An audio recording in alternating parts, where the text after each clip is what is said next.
Ang Bombo Radio Philippines. Fully digitalized. Numero 1 sa balita, komentaryo, drama at serbisyo publiko.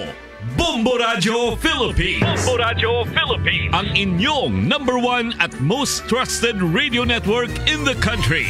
Basta Radio Bombo!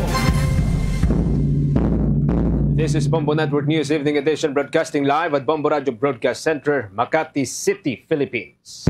Araw ngayon ng Huwebes, Mayo 8 taong 2025 at 4 days to go bago ang national and local elections. Sa ulo ng ating mga balita. Sa ating mga pangunahing balita, abangan humamaya sa ating international news. Ito hong ikalawang round ng butuhan sa Papal Conclave, umusad na. Pero ang resulta ho ng ikalawang butuhan, mga kabumbo, lumabas ho na itim na usok doon ho sa chimney ng Sistine Chapel. Samantala, ito namang impeachment complaint laban kay President Ferdinand Marcos Jr. inihain ho sa Kamara. Ang Philippine Coast Guard wala namang namonitor na anumang reclamation activities ng China sa may Baho de Masinloc. Samantala, ang Bombo Radio Philippines Foundation Incorporated naman pinasalamatan ng lungsod ng Iloilo dahil sa donasyon para sa pagtatayo ng Iloilo City Nutrition Center. Abangan sa ating election update, ang Commission on Elections tinanggihan ang hiling ng mga European observers na pumasok sa mga presinto sa araw ng halalan. Samantala, ang kapulisan dyan ho sa Abra nanindigang walang kinalaman sa pagkakasunog ng voting center sa Bangged, kasunod ng akusasyon ng isang punong barangay. Abangan din sa ating sports balita mamaya mga kabombo, ang Oklahoma City Thunder tinambakan ng 43 points ang Denver Nuggets at tinablang serye sa 1-1. Live, nationwide via satellite, dumako tayo sa detalye ng ating mga balita. Bombo International News. Hanggang sa kasalukuyan, patuloy pa rin pong naghihintay ang libo-libong mga Katoliko, mga deboto at mga turista sa labas po ng St. Peter's Square sa resulta ng ikatlong round ng botohan ng mga cardinal na bahagi po ng umuusad na Papal Conclave. Ngayon pong araw ay nakatakda ang ikalawang serye ho ng botohan mga kabombo matapos na itim na usok muli ang lumabas doon ho sa chimney ng Sistine Chapel kagabi sa unang round ng pagboto. Hudyat po nang wala pang napipili na bagong Santo Papa. Batay sa inilabas na schedule ng Vatican, 4 na round ng pagboto ang nakatakda po ngayong araw, Mayo 8. 2 ho sa umaga at 2 sa gabi.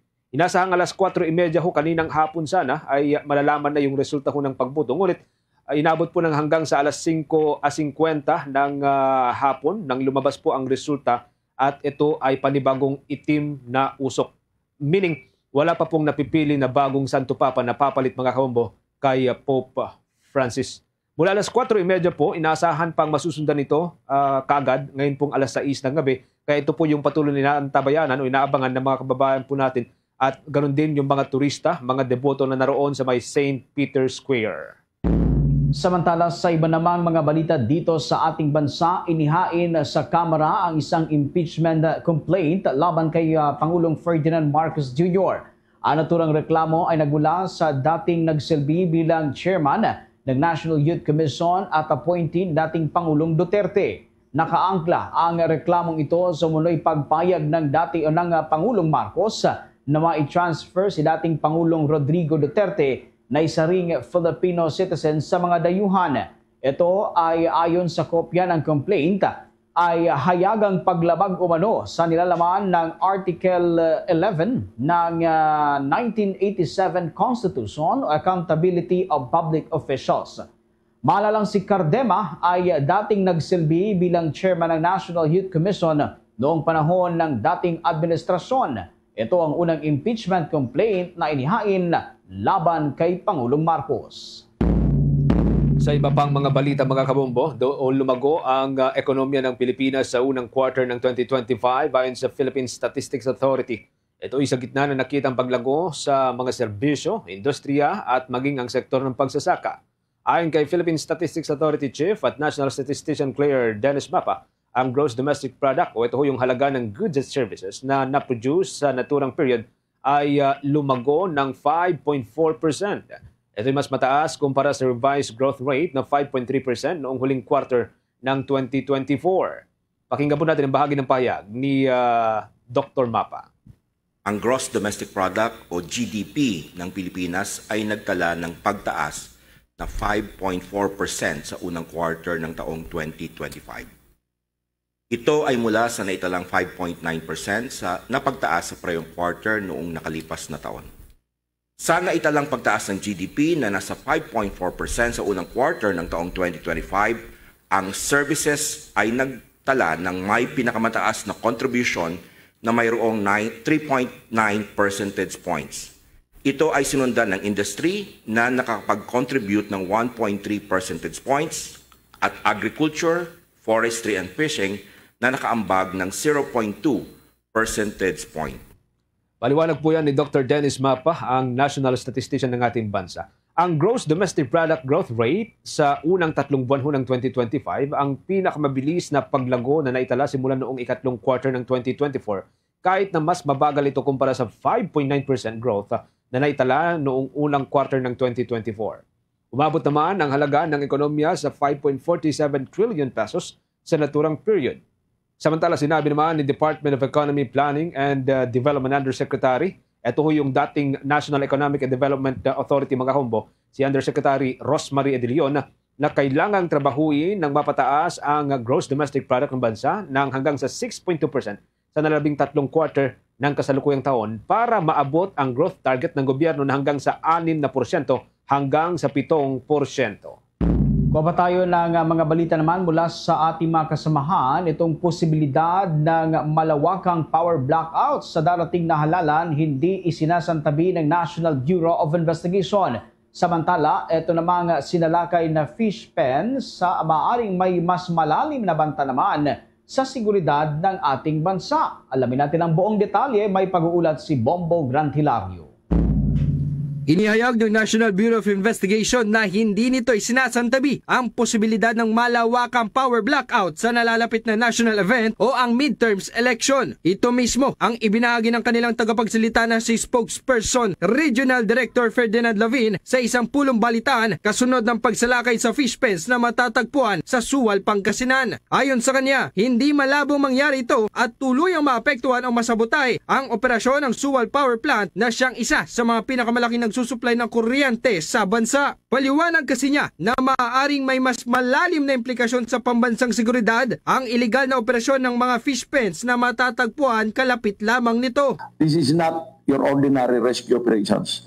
May implication nito, may possible implication dun sa ating national security, considering that this can disrupt or sabotage the operations of a major power source. And we are nearing a national event. Baka mag-cause ito ng power blackout if this was not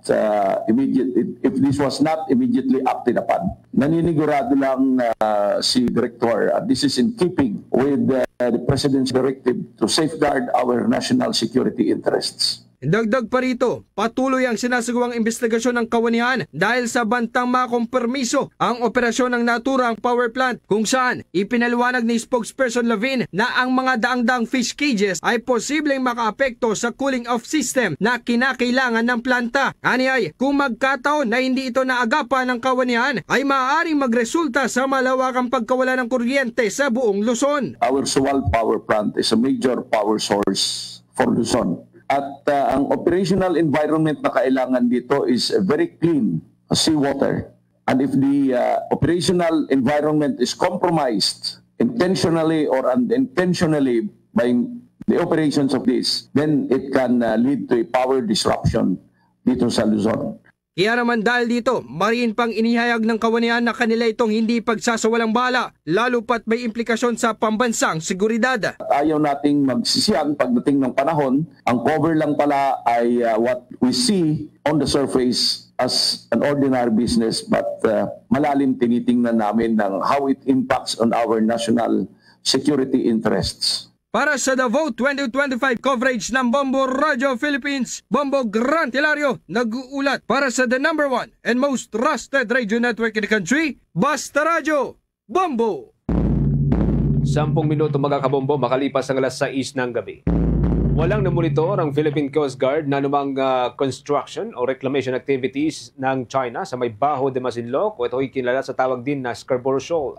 Ang kay Philippine Coast Guard spokesperson for the West Philippine Sea, Commodore J. Tariela, walang reclamation activities na ginagawa sa naturang karagatan maliban ang Maritime Domain Awareness Flight na isinasagawa ng Coast Guard at karaniwang pagpapatrolya roon. Ang hamunan niya ngayon ay ang pagtungo malapit sa shoal, lalo na ang pagpasok sa may Bajo de Masinloc. Nauna naman na nagbabala si National Security Council spokesperson Assistant Director General Jonathan Malaya na ang anumang pagtatangka ng China na gawing isang artificial island ang Bajo de Masinloc ay ikinukonsiderang paglabag sa red line. Ang naturang pahayag ay sa gitna ng patuloy na pagtaas ng presensya ng mga barko ng China na humaharang lalo na sa mga mangingisdang Pilipino na ma-access ang naturang shoal sa nakalipas na mga taon. Samantala, patuloy naman ang pagbaba ng foreign reserve ng Pilipinas sa ikalawang sunod na buwan ngayong taon. Ayon sa Bangko Sentral ng Pilipinas sa BSP, bumaba pa sa 104.6 billion US dollar ang Gross International Reserve o GIR o sumusukat sa kapasidad ng bansa para mabayaran ang import payments at service foreign debt mula sa naitalang 106.7 billion US dollar noong buwan ng Marso. Paliwanag ng Central Bank na ang buwanang pagbaba sa GIR level ay pangunahing bunsod nga ng pagbaba naman na mga depositong foreign currency sa Bangko Sentral ng Pilipinas para matugunan ang panlabas na utang o mga obligasyon sa panlabas na utang at mabayaran ang iba't ibang gastusin at ang net foreign exchange operations ng BSP.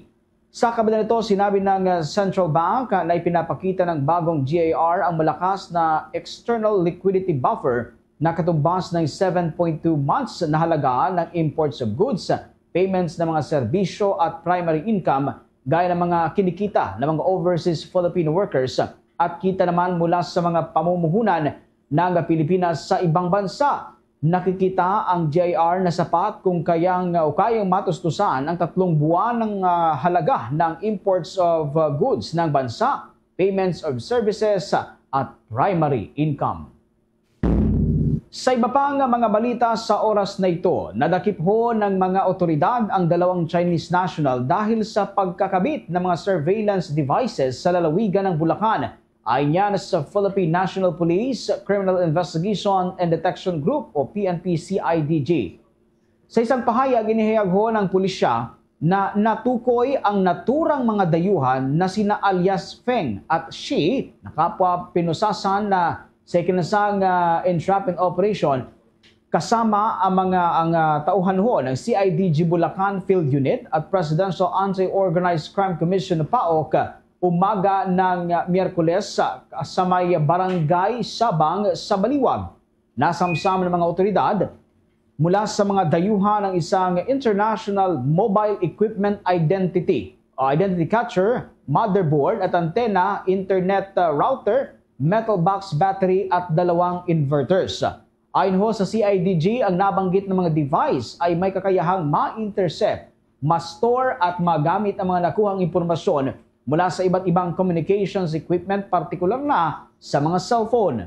Dinala ang 2 suspect sa kustudiya ng CIDG Bulacan Field Unit at maharap nga sa kasong misuse of devices at paglabag sa Cybercrime Prevention Act.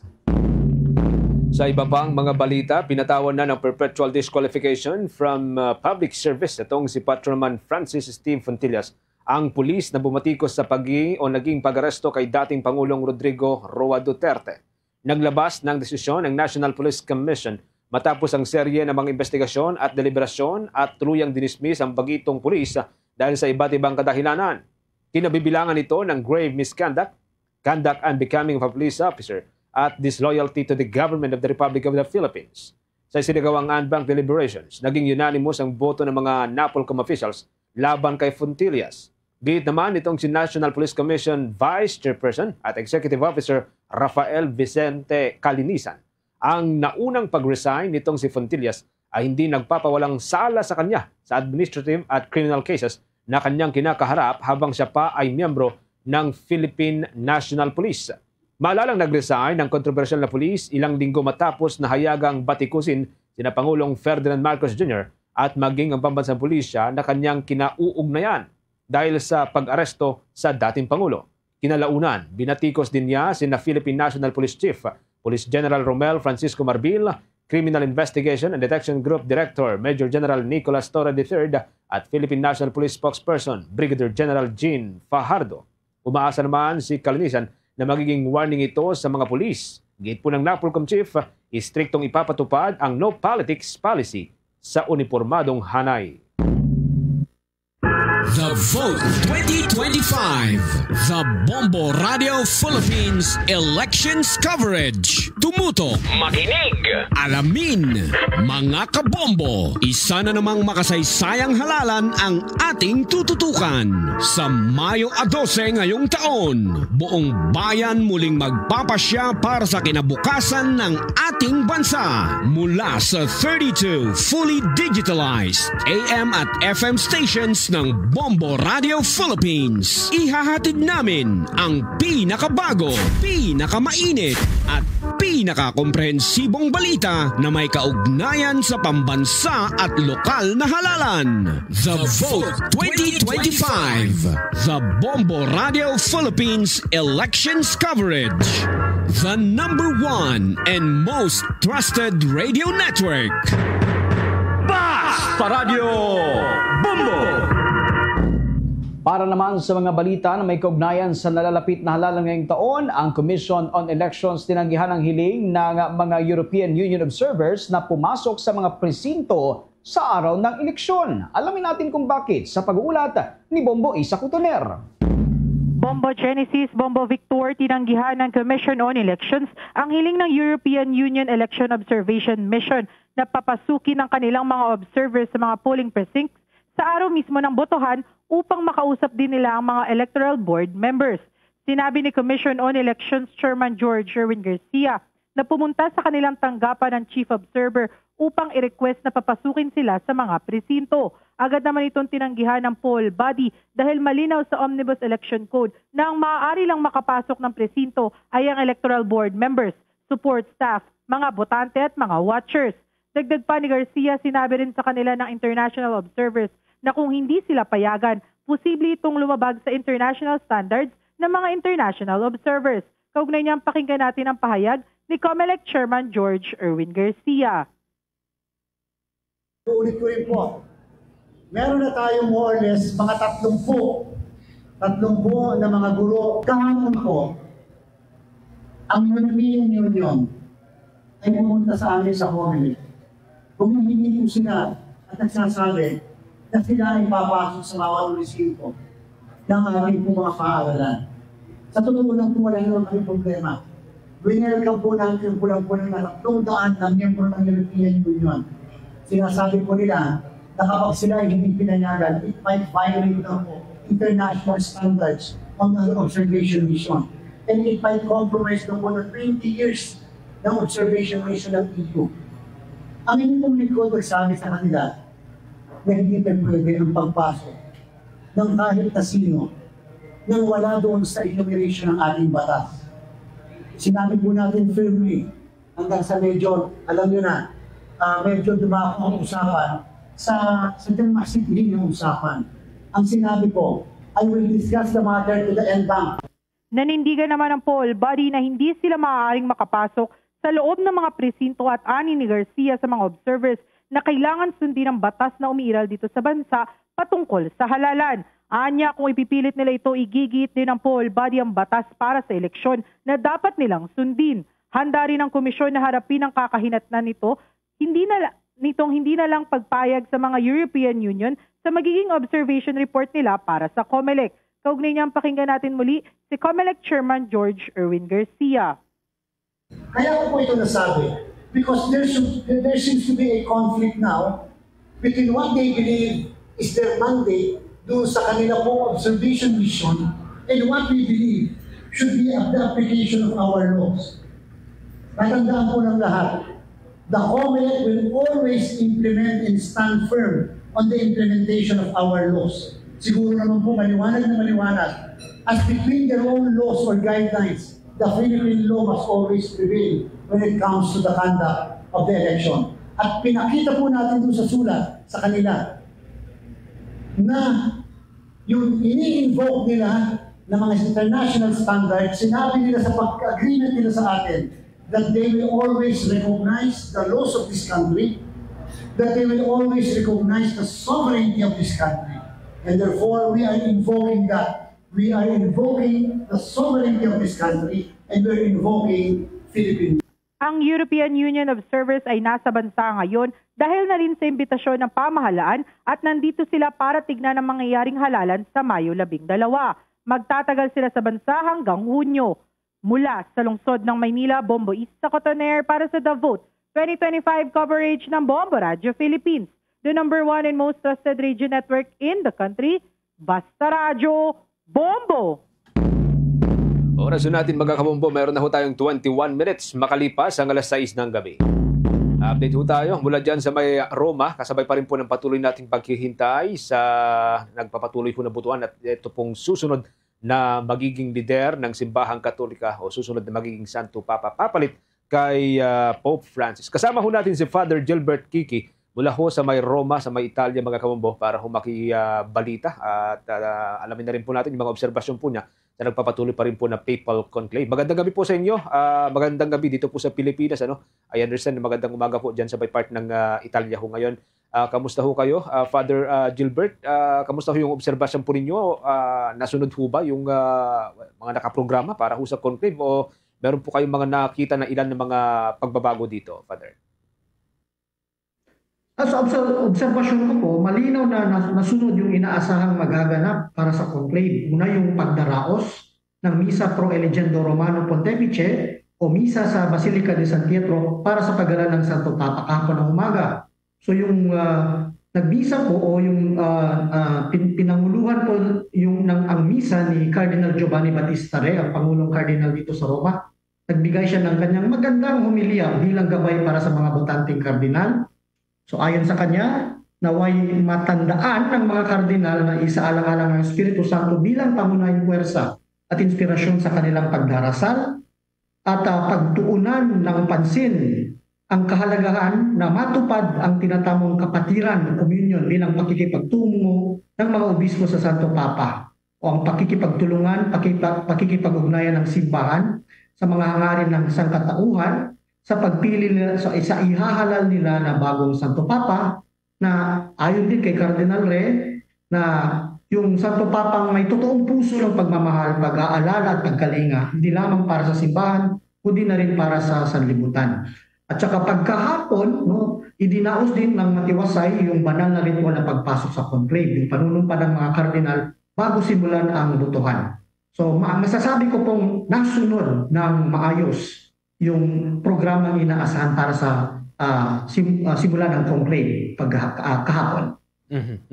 Opo. Kanina nga ho, meron na pong resulta ng pangalawang butuhan, pangalawang round ng butuhan. Ano pong inaasahan ho natin? Ngayon po't nagkaroon na po ng dalawang magkasunod na round.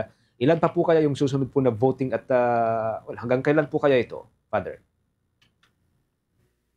Okay. Sa totoo po, lingid sa kaalaman natin kung ano ba talaga yung nangyayari sa loob ng conclave. Pero yung pwede nating asahan ay may 4 na sessions o 4 na yugto ng botohan ngayong araw. 2 sa umaga, 2 sa hapon. So yung ina-expect nating time frame, so 10:30 a.m. dito sa Roma o alas 4:30 ng hapon dyan sa Pilipinas, isang session ng botohan. And then meron din pagkatanghali dito o 6 p.m. sa Pilipinas, 5:30 p.m. sa Roma o 11:30 ng gabi dyan sa Pilipinas. And then probably the last voting will be 7 p.m. o madaling araw na kinabukasan dyan sa Manila. So 2 sessions, voting sessions morning, 2 pagkahapon. So kung aabot mo ng pangatlong araw ay wala pang nahahalal, magpapahinga muna ang mga kardinal sa loob ng isang araw. Then magpapatuloy sa pagdarasal at pagnililay, sa kanila ay pagpapatuloy yung susunod na botohan. Wala namang nangyari na umabot ng isang buwan o ano ba sa modernong kasaysayan ng simbahan sa conclave. Siguro yung pinakamatagal is 5 days. But that was during 1939 sa pagboto kay Pope Pius XII. Father, matanong ko lamang, no, yun bang mga naunang botohan ay may epekto sa mga susunod na botohan o balik uli sa umpisa, Father? So yung masasabi po natin is haka-haka, speculation. So posibleng nasa mga kardinal na mismo sa loob ng conclave ay mapag-isipan nila kung mayroong matunog na pangalan na kung pwedeng sundin nila o maaaring magbago rin. Ngunit ito ay mga haka-haka lamang dahil hindi talaga natin ma-predict kung paano ba ang turnout ng conclave na ito. At saka sunod-sunod na yung gaganapin hanggang yung inaantay na natin at least 2/3 na majority o 89 votes na aasahan.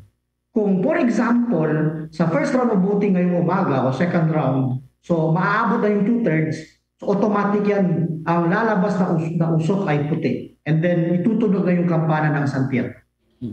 Father, may mga shortlist po ba ito na maaaring isa publiko bago ang pinal na anunsyo ng bagong Santo Papa?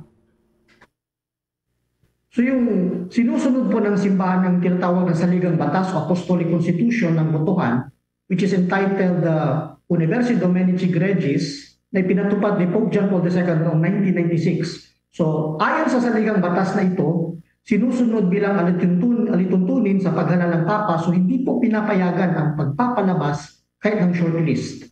So may mga kanya-kanya pong personal predictions ang mga press observers ng conclave, ngunit kahit sa official na website at media outlet ng Vatican mismo, wala pong shortlist bilang pagtugon sa alituntunin ng paghalal ng Santo Papa.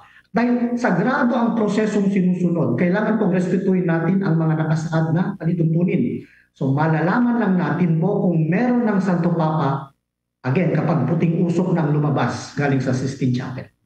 Okay, maliwanag po yan, para po sa mga kababayan po natin dito po sa Pilipinas. Anyway, maraming salamat po, Father. From time to time, muli po kaming uugnay po sa inyo dyan sa may Roma para alamin pa rin yung mga kaganapan po dyan. Panghuli na lamang po siguro, kung may mga nais pa po kayong mga panawagan sa mga kababayan po natin, nag-aabang din po dito sa Pilipinas, Father. Ang hiling ko po sa mga Katoliko na ipagpatuloy natin yung pagdarasal, kasali po tayo sa proseso sa ating pagdarasal. Siguro may mga personal tayong hangarin kung sino bang gusto nating magiging Santo Papa. But at the end of the day, yung hihilingin po natin na bigyan tayo ng Santo Papa na kakailanganin natin sa panahon ito. So ang Panginoon po yung gagabay sa pagdarasal natin at sa paghahalal na rin ng bagong Santo Papa ng mga kardinal sa loob ng conclave nito. Okay. Maraming salamat po sa inyo, Father. Ingat po kayo dyan sa Italia. Si Father Gilbert Kiki, magkakabombo sa bahagi po ng Rome sa Italy. Kaugnay pa rin po dito sa patuloy ho na pag-aabang ng karamihan, 1.4 billion na mga Katoliko sa buong mundo dito ho sa susunod na magiging Santo Papa, papalit kay Pope Francis. Oras na natin 28 minutes makalipas ang alas 6 ng gabi. Update pa rin po tayo mula sa Pambansang Pulisya ng Pilipinas. Ang kapulisan tiniyak ko sa publiko na ligtas ang magiging pagboto sa araw ho ng Lunes, May 12, 2025. May update po dyan si Bombo Bea Peniza. Tiniyak ng Philippine National Police na magiging ligtas ang pagboto ng mga mamamayang Pilipino sa araw ng halalan sa darating na Lunes. Ito ang ipinangako ni PNP Chief Police General Romel Francisco Marbil sa publiko na siya namang sisiguraduhin ng kanilang hanay simula ngayong araw. Ani Marbil, walang kailangan ipangamba ang publiko dahil andito anyang hanay ng kapulisan na nakahandang magprotekta sa kanila pati na sa kanilang mga boto sa araw ng halalan. Pagtitiyak din ng HEPE naka full force deployment na ang kanilang hanay simula ngayong araw upang matiyak ang kaligtasan at kaayusan sa buong bansa ilang araw bago ang botohan. Dito sa mga Filipino voters natin, ito na po, you are safe. Sabi ko nga sa kanila, wala po kayong kailangan pangamba. Nandito po yung police po natin to protect you. Again, 100% na po kami. This 100% na po kami kompleto po. Andito lang po, we are just showing you how prepared we are. But 100% na po kami, we are prepared for the election. Batay din anya sa nakalap nilang datos mula sa kanilang isinagawang survey. 19% ng mga Pilipino ang naniniwala na malaki ang magiging gampanin ng Philippine National Police para sa isang matagumpay na eleksyon ngayong taon. Pagsisiguro rin ni Marbil, ligtas na makakarating at makakauwi ang mga botante bago at matapos silang bumoto at titiyakin ring nasa ligtas na mga kamay ang pagiging sagrado ng kanilang mga balota. Sabi nga namin, we conducted a survey in the January and 90% of our people believes na ang PNP will play a major role dito sa election natin. So we'll make sure na ang PNP po, sisiguraduhin po namin sanctity ng ballot, makakapunta po kayo sa presinto na safe po kayo at makakabalik po kayo sa bahay nyo na safe pa rin. Samantala, nag-umpisa naman ngayong araw ang full force deployment ng Philippine National Police kung saan nasa 163,621 na mga kapulisan ay papakalat sa buong bansa para sa halalan ngayong taon. Para sa The Vote 2025 special coverage ng Bombo Radio Philippines, Bombo Bea Piniza nag-uulat para sa the #1 and most trusted radio network in the country, Basta Radio. Bombo! Sino ba ang sa serbisyo at may dedikasyong magsilbi? Ikaw, Senator Bato de la Rosa, ang patuloy na sumusumpo sa iligal na droga. Ikaw, Senator Bato, ang kalaban ng kriminalidad at korupsyon. Ikaw, Senator Bato, ang kailangan ng Pilipino. Misyon kong pangalagaan ang buhay niyo. Gusto ko, ligtas kayo. Itaga niyo sa bato. Yes, sir, sa Senado. Sa iba balita sa oras na ito, ipinahayag ni Commission on Elections Chairman George Erwin Garcia na may ilang mga grupo sa bahagi ho ng Bangsamoro na hindi na makakapag-silbi sa araw ho ng eleksyon dahil sila ay kamag-anak ng isang kandidato at may mga karamdaman. Nasa halos 30 na mga guro sa may bandang Bangsamoro Autonomous Region Muslim Mindanao, 10 naman mula sa Cotabato at 20 naman sa iba pang bahagi ng Bangsamoro. Pagtitiyak naman ni Garcia na dito na papasok ang Plan B ng full body kung saan ang mga Philippine National Police personnel na ang magsisilbi bilang electoral board members. Aniya na sa halos 9,000 na mga kapulisan ang sumailalim sa training at may mga Department of Science and Technology certification. Kaugnayan narito ang paliwanag ni COMELEC Chairman George Erwin Garcia. Ulit ko rin po. Meron na tayong more or less mga 30 na mga guro na hindi makapaglilingkod sa Bangsamoro sapagkat sa Cotabato 10 at ibang parte ng Bangsamoro 20 sapagkat related sila o hindi may karamdaman kaya hindi sila makakapaglingkod. At dahil dito, pumasok na po yung plan B natin which is gagamit tayo ng mga PNP personnel na pamalit doon sa mga electoral board members na hindi po makapag-serve sa araw na election. Kaugnay nito, nilinaw rin ni Garcia sa publiko na hindi sila nag-hire ng watchers sa bawat presinto. Hindi kasunod ng mga kumakalat na ang komisyon ay nangailangan umano ng mga watchers at magbibigay ng pasahod. Aniya, mga watchers sa araw ng eleksyon ay magbubula naman sa mga politiko, kandidato, mga political party at party list. At hindi ito manggagaling sa mismong poll body. Narito pa ang patuloy na pahayag ng opisyal. Segue lang po. Meron ako isang naalala. Meron naman pong kumakalat na fake news ngayon lamang na nagsasabi na ang COMELEC ay nag-hire ng watchers sa bawat presinto na ang sweldo ay 4,000 piso. Sa mga kababayan po natin, lalo yung mga naghahanap ng trabaho, kasinungalingan po yun. Wala pong katotohanan yun, hindi po namin kailangan ng watchers sa bawat presinto. Ang watchers po ay ang mga politiko, kandidato, o political party or party list ang kumukuha po niyan, hindi ang COMELEC. Ang meron po sa COMELEC ay ang mga electoral board members at mga support staff na matagal na pong meron tayo. Yan ang bahagi ng paliwanag ni Commission on Elections sa Chairman George Erwin Garcia. Oras natin 26 minutes na lamang bago po sumapit ang alas 7 ng gabi. Kinilala ni Senator Amy Marcos ang mabilis na aksyon ng Ombudsman matapos ang kanyang pagsumite ng Chairperson's Report noong Mayo 2 sa tanggapan nito. Binigyan ng 10 araw ng Ombudsman sina Justice Secretary Jesus Crispin Remulla, Philippine National Police Chief, National Capital Region Police General Nicolas Torre III at Philippine National Police Chief Romel Francisco Marbil at maging si Department of Interior and Local Government Secretary Juanito Victor Remulla at Special Envoy on Transnational Crime Marcos Lacanilaw. para maghain ng kanilang paliwanag. Ito yung tinatawag na counter affidavit. Ayon sa ulat ng Senate Committee on Foreign Relations na kanyang pinamumunuan, may 3 pangunahing natuklasan. May politikal na motibo sa likod ng pag-aresto at pagsuko kay dating Pangulong Rodrigo Duterte sa International Criminal Court. May pagtatangkang pagtakpan ng mga detalye at motibo ng operasyon at may posibleng pananagutan ng kriminal at administratibo ang ilang matataas na opisyal ng bansa.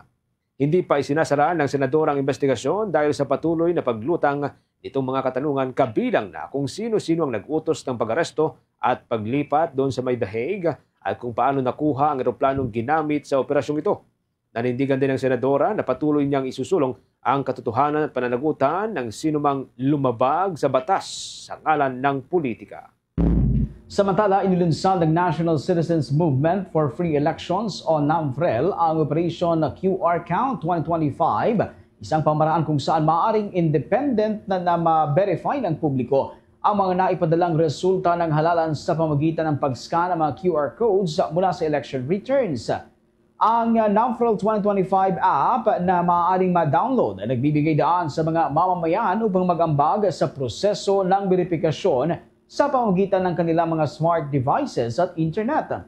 Bilang accredited citizens arm ng Commission on Elections, natatanggap agad ng NAMFREL ang mga naipapadalang resulta ng halalan na maaaring suriin at ihalin tulad sa QR-ER result na isinumite ng publiko. Patuloy na hinihikayat ng grupo ang publiko, lalo na ang mga kabataan, kandidato at kanilang mga taga-suporta na makibahagi sa QC 2025 upang tiyakin ang transparency at integridad ng halalan sa kanilang komunidad. Dako tayo dyan sa bahagi ng Senado, mga kabombo. Ang Department of Education target kung may patupad ang full rollout ng mas pinalakas na senior high school program sa school year 2026-2027. Ito hong 5 core subjects sa ilalim po ng mas pinalakas na senior high school program. Hindi na sapat para maging college ready ito hong mga estudyante. May mga development po dyan si Bombo JC Galvez. Target ng Department of Education na maipatupad ang full rollout ng mas pinalakas sa senior high school program sa pasukan sa school year 2026 to 2027. Sa pagdinig ng Senate Committee on Basic Education, inihayag ni Education Undersecretary Malcolm Garma na inaasa ng full implementation ng programa sa susunod na taon sa lahat ng mahigit 12,600 senior high schools. Sa ilalim ng ipatutupad ng programa sa senior high schools, ay layunin nitong gawing handa sa kolehiyo ang mga magtatapos ng senior high school. Samantala, binubuo naman ng 727 na mga paaralan sa buong bansa ang lalahok sa pilot implementation ng mas pinalakas sa senior high school program para sa taong ito. Sa mga sample schools na kasama sa pilot study ng programa, 567 ang public schools, habang 160 dito ay mga private schools, kung saan 20 na mga senior high schools ang matatagpuan sa mga lalawigan, habang 707 naman ng mga paaralan ang sa urban areas. Samantala, napuna naman ni Senate Committee on Basic Education Chairman Senator Sherwin Gatchalian na wala pa sa kalahati ng participating schools ang galing sa rural areas. Anya, hindi ito magandang representasyon ng pilot implementation ng naturang programa. We will be rolling out the pilot study for this coming school year, but we would like to see that the full rollout will be happening the following school year, Mr. Chair. That is school year 2026-2027. 27. So that will be the full rollout. Yes, sir. We hope to fully roll out by the following school year. The following yes, sir. school year. So meaning all senior high school schools will be implementing the new strengthened curriculum. Okay. Samantala, ayon pa sa Department of Education, hindi sapat ang 5 core subjects sa ilalim ng mas pinalakas na senior high school program upang ganap na maihanda mga mag-aaral para sa kolehiyo. Tinanong ni Gatchalian ang Department of Education kung sapat bang bagong curriculum ng senior high school upang maging handa sa kolehiyo ang mga estudyante at kung may papangako ba ng ahensya na hindi na mauulit sa kolehiyo ang mga natutunan sa senior high school. Sinabi ni Department of Education Undersecretary for Curriculum and Teaching Gina Gonong na hindi sapat ang 5 core subjects para maihanda ang mga mag-aaral sa kolehiyo. Ipinaliwanag niya na kailangan pa ng mga estudyante na kumuha ng mga elective upang matutunan ang kinakailangang kaalaman. Upang mas maayos na magabayan ng mga estudyante sa pagpili ng electives, sinabi ni Gonong na humingi na sila ng listahan ng mga pangunahing requirements mula sa Commission on Higher Education para sa mga kursong gaya ng engineering, chemistry at teaching. The 5 proposed core subjects are not enough for students to be college ready. They need to take electives. So for example, a student wants to do a STEM course later on in college. We need to guide our students to take science-related electives. Okay? Ngayon po, ang hinihingi namin sa CHED, nag-usap kami ng CHED dito, bigyan nila kami, so that we could guide our students better in the choice of electives, we asked them to give us a list kapag natapos na nila ang kanilang curriculum later on. Ano ang mga prerequisites, mga basic requirements na subjects para para kumuha ng engineering yung bata halimbawa, para kumuha ng chemistry course yung bata, para maging teacher yung bata. So kapag nakuha po namin yung list na yon sa CHED, guide namin, we'll be able to guide our students better in the choice of electives. So Senator Win, the core subjects are not enough. We need the electives to prepare our students for college, and the electives must be chosen very well, depending on the career path that they want in college. Para sa Bombo Network News, ako si Bombo JC Galvez nag-uulat para sa #1 and most trusted radio network in the country, Bombo Radio Philippines, Basta Radio. Bombo! Bombo International News. Kinumpirma ng punong ministro ng Pakistan na si Shehbaz Sharif na napabagsak nila ang Indian jets bilang ganti sa airstrike mula sa naturang bansa. Ayon sa punong ministro, ito ang tugon mula sa kanilang panig laban sa pag-atake ng India na kumitil sa 31 nilang mamamayan ay kinasugat naman ng nasa 57 pang individual dahil sa airstrike sa Pakistan at Pakistan-administered Kashmir at inilunsad na firing sa may line of control. Samantala, hindi naman kinumpirma pa ng panig ng India ang naturang claim ng Pakistan. Ayon sa Army ng India, abot sa 15 na sibilyan ang napatay sa pag-atake ng Pakistan sa may de facto border nito. Ipinaliwanag naman ng India na ang magdamag na missile strikes nitong Miyerkules ay ganti naman sa tinatawag na deadly militant attack sa mga turistang Indian national dyan ho sa Pahalgam noong nakalipas na buwan. Una rito, ilang dekada na ang insurhensya sa Indian-administered na Kashmir na kumitil naman sa libu-libong bahay kung saan kapwa kiniklaim ng India at Pakistan ang Kashmir. Bombo Sports News. Sa ating sports news at para po sa mga NBA fans, ipinalasap ng Oklahoma City Thunder ang 43 points sa pagkatalo sa Denver Nuggets at itinabla ang serye sa 1-1. Mistula pong naghiganti ang Oklahoma mula sa pagkakapahiya nito sa sariling home court sa Game 1 at labis na dinumina ang ikalawang laban kontra sa 2023 NBA champion. Sa pagtatapos pa lamang ng unang quarter, hawak na ng Thunder ang 31 points na kalamangan 87-56. Gumawa rin ang Thunder ng NBA playoff record sa 87 points na naipasok nito bilang pinakamataas na team score sa single half. Yan po'y sa kasaysayan ng buong NBA. Sinundan pa ito ng Thunder sa third quarter at tinambakan ng Nuggets ang 48 points sa pagtatapos ng naturang quarter, 124-76 ang score. Hindi na rin pinaglaro ang mga starter ng Thunder sa huling bahagi ng laban at pawang mga bench player na lamang ang ipinasok upang tapusin ang ikalawang game. Nanguna sa panalo ng Thunder, ang guard na si Shai Gilgeous-Alexander na kumamada ng 34 points at 8 rebounds. 8 player din ng koponan ang gumawa ng double-digit score sa kabuuan ng laban. Sa pagkatalo ng Nuggets, tanging 17 points, 8 rebounds at 6 na assists ang nagawa ng 3-time NBA MVP na si Nikola Jokic habang 14 points ang naging kontribusyon ng guard na si Jamal Murray. Pinilit pa ng dalawang Denver Star na bumawi sa second half ng laban ngunit hindi na rin po nagpabaya ang Oklahoma City. Samantala, gaganapin naman sa home court ng Nuggets ang Game 3 at Game 4 habang babalik na sa home court ng Thunder ang Game number 5. Oras natin, meron na lamang po tayong 15 minutes bago po sumapit mga kabombo ang alas 7 ng gabi. Dako na tayo sa mga balitang tinutukan po ng ating mga istasyon sa probinsya o sa atin pong mga provincial report. Unahin po natin dyan sa bahagi po ng Western Visayas, mga kabombo, ang Bombo Radio Philippines Foundation Incorporated. Pinasalamatan po ng lungsod ng Iloilo dahil ho sa mahigit 2 million pesos ang donasyon ng foundation para ho sa Iloilo City Nutrition Center na pinasinayaan ngayon pong araw. May update dyan ng Bombo Radio Iloilo.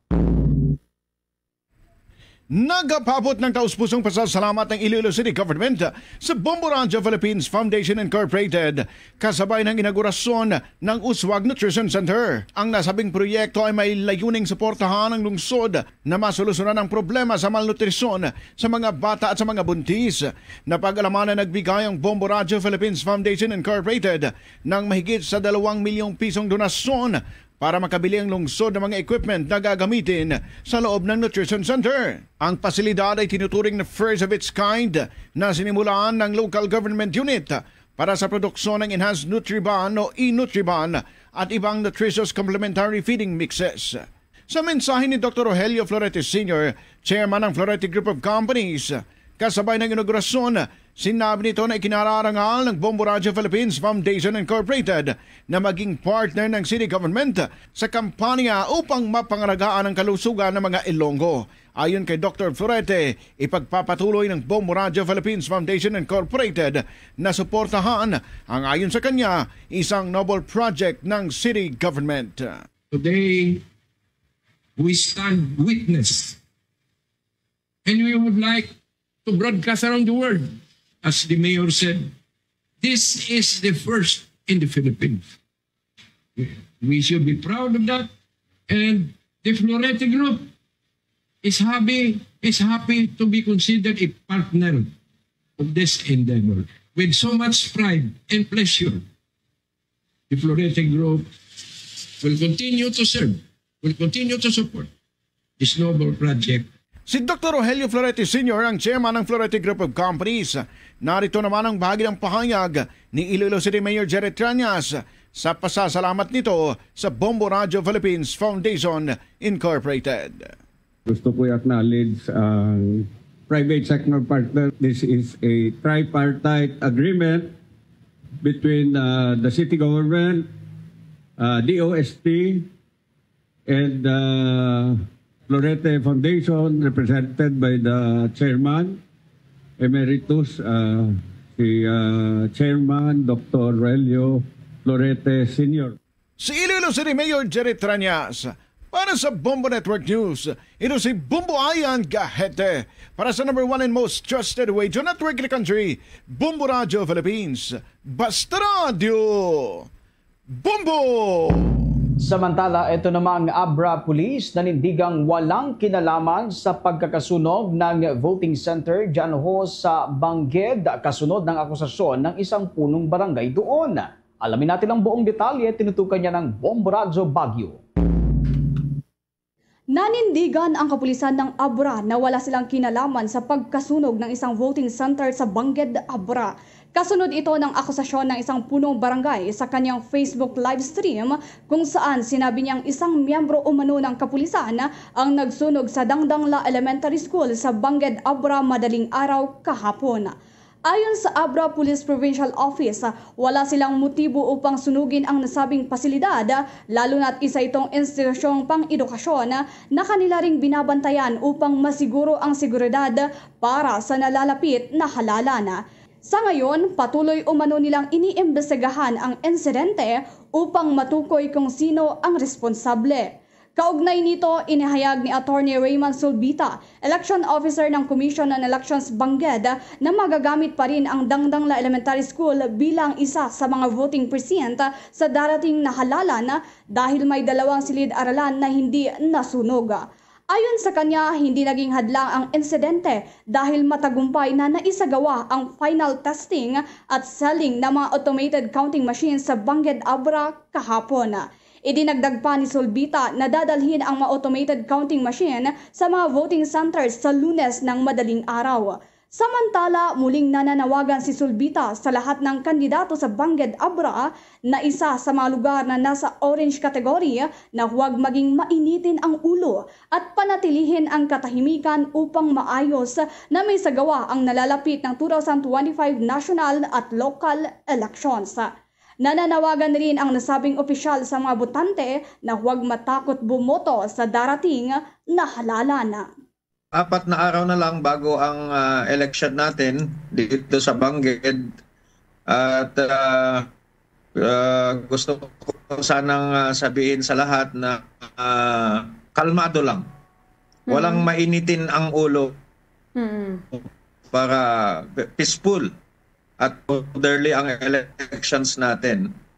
Para sa The Vote 2025 ng Bombo Radio at Star FM, ako si Bombo Mira Pakpakan para sa number 1 and most trusted radio network in the country, Bombo Radio Philippines. Basta Radio, Bombo! Sa iba pa mga provincial report, ang Maharlika Highway papunta ho dyan sa may Northern Luzon, bubuksan para ho sa paghanda sa halalan sa Mayo 12. May update po dyan ng Bombo Radio Kawayan. Bilang paghahanda ng Department of Public Works and Highways o DPWH Region 2 sa halalan sa Lunes, pansamantalang bubuksan ang lahat ng lanes sa daang Maharlika sa Nueva Vizcaya kaya malayang madadaanan ang 2 lanes ng kalsada. Sa panayam ng Bombo Radio Kawayan kay Public Information Officer Maricel Acejo ng DPWH Region 2, sinabi niya na dahil ang Nueva Vizcaya ay ang gateway papasok at palabas ng Cagayan Valley ay pansamantala ding ititigil ang road activities para mapaluwag ang kalsada at magkaroon ng maayos na daloy ng trapiko ngayong halalan. Ngayong peak season ay inaasahan na ang dagsa ng mga motorista na uuwi sa probinsya para makaboto sa araw ng Lunes. Magiging katuwang ng DPWH ang PDRRMO, PNP at LGU. Pagkatapos naman ng halalan, muling magre-resume ang lahat ng mga road activities sa May 14, ganap na alas 12 ng tanghali. Plano naman nilang mas pabilisin ang pagsasagawa ng road activities para hindi na maging abala pa sa mga motorista. Po ng ating mga motorista ngayong darating po na eleksyon, mag-ingat po tayo sa ating pagbabayad. Of course, sundin po natin ang anumang batas trapiko para po maiwasan po natin ang anumang insidente. And of course, kami po naman sa DPWH bilang nga po pag-acknowledge po sa convenience po and of course safety po ng ating general public po talaga masiguro po maayos at maaliwalas po na paglalakbay ngayong eleksyon. Mula rito sa Bombo Radio Kawayan para sa Bombo Network News, ako si Bombo Kervin Gamad, nag-uulat para sa number 1 and most trusted radio network in the country, Bombo Radio Philippines. Basta Radio, Bombo! Samantala, ito namang final testing and sealing sa mga automated counting machines sa Negros Island Region kanina lamang natapos matapos ang technical glitches sa 3 lokal na pamahalaan. Alamin natin ang buong detalye, tinutukan niya ni Bombo Radio Bacolod. Kanina lamang natapos sa final testing and sealing ng mga automated counting machines ang 3 local government units sa Negros Island Region matapos ang ilang technical glitches kahapon. Sa panayam ng Bombo Radio Bacol kay Attorney Josel Macote, Assistant Director ng Commission on Election Negros Island Region, sabay-sabay na sinagawa ang final testing and sealing sa NIR kahapon. Ngunit nagkaroon ng problema sa ECMs ng bayan ng Moises Padilla at Sagay City sa Negros Occidental at isang LGU sa Negros Oriental. Paliwanag ni Macote na mali ang na-deliver na USB sa mga nasabing mga polling precinct. Dahil dito kinailangang i-reconfigure sa technical hub ng Office of the Provincial Election Supervisor sa Bacolod City ang USB at ang configuration process ay tumagal hanggang alas 7 ng gabi. Dahil gabi na at maaaring mabigyan ng mali siya kung ipagpapatuloy ang final testing and sealing sa gabi, napagdesisyonan isagawa na lamang ito kaninang alas 9 ng umaga. Ayon kay Macote, napatunayan na epektibo ang inihandang contingency plan at mas mabilis na nagagawa ng hakbang ang mga technical issues. Naniniwala ang COMELEC official na wala nang magaganap na delay sa May 12 elections. Tiniyak din ito na secured ang election paraphernalias at binabantayan ng security forces ang mga active watchers ng ilang kandidato. For the entire NIR, naiwan for Negros Occidental, yung sa Moises Padilla at saka sa Sagay City kasi yung nasira is yung USB. Mali yung nalagay na data or na misdelivered yung USB. Instead na dapat sa mga required na precinct, mali yung USB na deliver sa kanila. So the USB has to be reconfigured in our technical hub doon po sa office ng Provincial Election Supervisor ng Negros Occidental. Natapos po yung reconfiguration around mga 7 o'clock na ng gabi. Mula rito sa lalawigan ng Negros Occidental para sa The Vote 2025 coverage ng Bombo Radio Philippines, ito si Bombo Macy Ofamen para sa number 1 and most trusted radio network in the country, Bombo Radio Philippines. Basta Radio, Bombo! Ang Police Regional Office number 10 naka-full deployment na rin sa puwersa para matiyak ang seguridad sa 2025 midterm elections Yan po sa may bahagi ng Northern Mindanao region. May update dyan ang Bombo Radio Cagayan de Oro.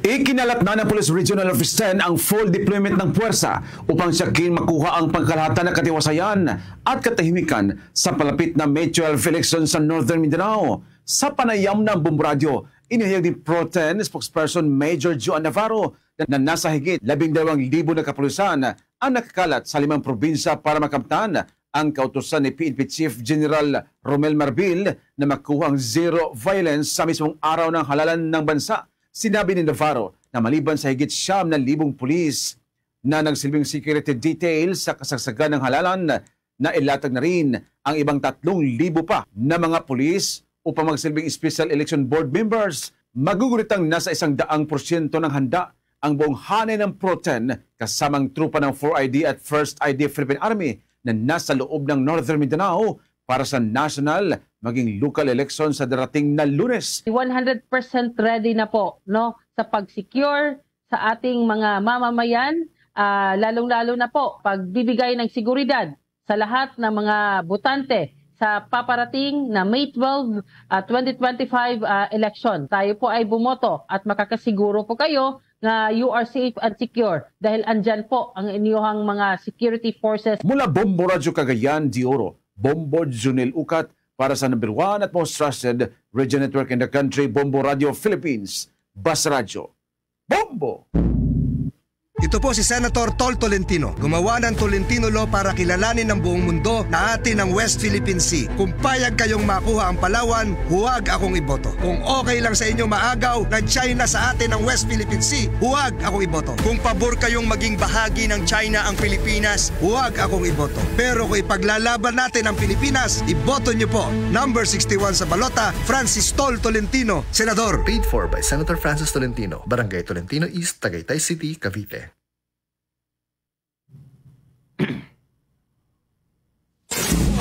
Entertainment News. Combat Sir Nation, eto ho ang Indonesian pop star. Aba, grateful umano sa suporta at pagtangkilik ng mga Pinoy sa kanyang musika. Alamin natin ang buong detalye, tinutukan niyang Star FM Manila. Grateful ang Indonesian pop star na si Stephanie Poetry sa natatanggap na suporta at pagtangkilik ng mga Filipino fans sa kanyang musika. Nakilala ang singer sa kanyang hit song na I Love You 3000 noong 2019 na umabot na sa 415 million streams sa iba't ibang platforms. Nagkaroon pa ito ng remix version kasama naman si Jackson Wang ng K-pop group na GOT7. Mula noon ay nagtuloy-tuloy na ang makulay na career ng 24-year-old singer. Kabilang rin sa kanyang mga awitin ang Bad Haircut, Appreciate at ang kanyang latest release na My Hometown is Sinking. Sa exclusive interview ng Star FM Manila kay Stephanie, looking forward ito na makabisita at makapag-perform muli sa bansa. Ang Pilipinas nga ang top streaming country nito sa labas ng kanyang home country na Indonesia. At matatandaan na nagtanghal ito sa bansa noong 2022 para sa isang music festival. May special shoutout naman si Stephanie sa kanyang mga Filipino fans. I just feel like we're all a big family and everybody's so amazing. And yeah, I love the people, I love the food, the culture. And like everybody can sing, so I can't wait to do a show and hear everybody sing back, you know? Well, first of all, thank you so much for all the support. I really hope that one day I could come to the Philippines and, you know, like perform my songs. I have so many amazing Filipino friends, so I just know how amazing like everyone is, so talented, so kind. Just super grateful for all the support, mahal kita, and I really hope that I get to see everybody soon. Hello, Star Nation! This is Stephanie Poetry, and you are listening to Star FM. It's all for you, Basta Radio Bumbo! Yan ang report mula rito sa himpilan ng 102.7 Star FM Manila. Nag-uulat Star DJ Kimi Gora para sa number 1 and most trusted radio network in the country, Bombo Radio Philippines. Basta Radio Bombo! Bombo Foreign Exchange Update. Para sa palitan ng piso kontra dolyar at iba pang mga foreign currencies, ang isang US dollar katumbas ng 55 pesos and 62 centavos, ang isang Hong Kong dollar katumbas ng 7 pesos and 13 centavos, ang isang Singaporean dollar katumbas ng 42 pesos and 79 centavos, ang isang Saudi Arabian rial katumbas ng 14 pesos and 75 centavos, at ang isang euro katumbas ng 62 pesos and 64 centavos. Bombo Foreign Exchange Update is brought to you by Quinbank Business Banking. Tuloy-tuloy sa pagsubaybay sa ating 32 fully digitalized AM at mga FM station gamit ang ating mga social media pages, mga kabombo. After po ng Bombo Network News, pwede po nyo subaybayan ang ating mga provincial station gamit yung kanilang sariling social media pages. Sa bahagi ng Visayas area, pwede po nyo subaybayan ang ating mga provincial station po dyan, mga kabombo. At nariyan po ang ating mga AM at mga FM station. Tulad po dyan sa bahagi ng Iloilo area, nariyan pang Bombo Radio Iloilo at ang ating music and entertainment station dyan, ang Star FM Iloilo. Ganun din po sa may bahagi ng Bacolod, ang Bombo Radio Bacolod at ang Star FM Bacolod. Ganyan din po sa may bahagi ng Cebu, nariyan ang ating Bombo Radio Cebu at ang ating music and entertainment station dyan, ang Star FM Cebu. Ganun din sa bahagi ng Rojas area, ang Bombo Radio Rojas at ang Star FM Rojas. Para ho sa mga Akianon, nariyan po ang Bombo Radio Kalibo. At para ho sa mga Waray, dyan sa bahagi ng Visayas area pa rin, nariyan ang Bombo Radio Tacloban. Mga kabombot ka Star Nation, bago tayo magtapos, narito po ang panalangin para sa pagpili ng susunod na Santo Papa. Come, Holy Spirit, Divine Counselor, enter the hearts of the cardinals gathered in sacred duty. Dispel all fear and division. Kindle in them the fire of your love. Grant wisdom beyond words, clarity beyond sight, that they may choose a shepherd after your own heart. Guide them gently but surely, that through their discernment, your church may be renewed in faith and unity. Through Christ our Lord. Amen. Luzon, Visayas at Mindanao at maging sa buong mundo, yan na pong kabuuan ng ating balitaan para sa panggabing edisyon ng Bombo Network News. Mula dito sa News Center Makati para sa number 1 and most trusted radio network in the country, Bombo Radio Philippines, Basta Radio. Bombo!